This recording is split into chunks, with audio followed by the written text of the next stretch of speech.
మా ఇంట్లో చిక్కుడు పప్పు విసురుతున్నామండి. మా గార్డెన్లో వెళ్ళిన చిక్కుళ్ళతోని చిక్కుడు పప్పు విసురుతున్నాము. ఎంత బాగా వస్తున్నాయి పప్పు చూడండి, సూపర్గా వస్తుంది. ఇది ఆరోగ్యానికి చాలా మంచిదండి చిక్కుడు పప్పు. రోటి మీదకి కానీ పప్పుచారుకి కానీ కర్రీకి కానీ సూపర్ ఉంటుంది.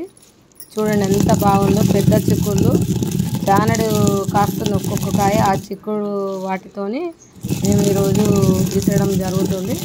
ఇవన్నీ మళ్ళీ చెరిగి పొట్టంతా వెళ్ళిపోతుంది. ఆల్రెడీ వెళ్ళిపోయింది. ఆల్రెడీ చెరిగితే అంతా వెళ్ళిపోతుంది. ఇలా చూడండి పాతకాలం ఇసురు రవ్వత మీద మంచిగా చూడండి.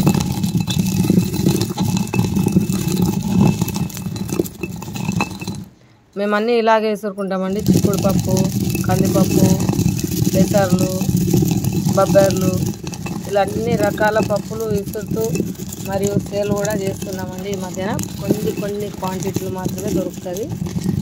చూసారు కదా ఎంత బాగున్నాయో.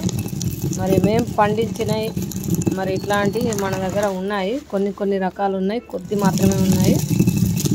కావాల్సిన ఆర్డర్ అనేది ఇవ్వవచ్చు. ఓకేనా అండి. చూడండి చిన్న పప్పు, చిక్కుడు పప్పు ఎంత బాగుందో.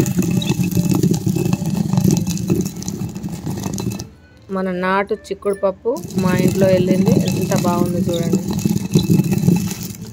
చిక్కులు కూడా చూపెడతాను. ఇక్కడ గంపలో పోసుకున్నాము. ఇంకా చూడండి ఎంత బాగున్నాయి చిక్కులు.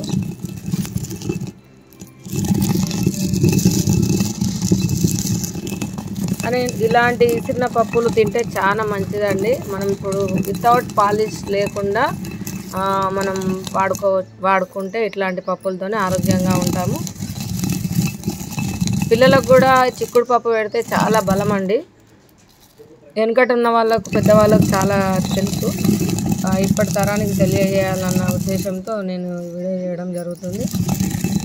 మా ఇంట్లో అన్నీ మేమే ఇసురుకుంటాము. రవ్వ కానీ, ఇప్పుడు సున్నిపిండి కానీ అన్నీ ఇలానే చేసుకుంటాము.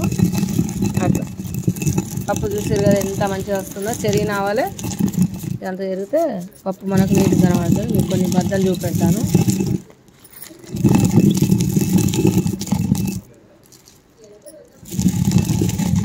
చూస్తారు కదా పప్పు అయితే సూపర్ ఉంటుందండి. ఓకే అండి. కావాల్సిన వాళ్ళు త్వరగా ఆర్డర్ చేయండి. ఎందుకంటే ఇవి మన గార్డెన్లో వెళ్ళినాయి కదా, కొన్ని మాత్రమే ఒక 10 కిలోల చిక్కుళ్ళు వెళ్ళినాయి దాదాపు. కొద్దిగా నేను ఉంచుకొని కొద్దిగా సేల్ చేస్తాను. ఓకే, ఉంటానండి.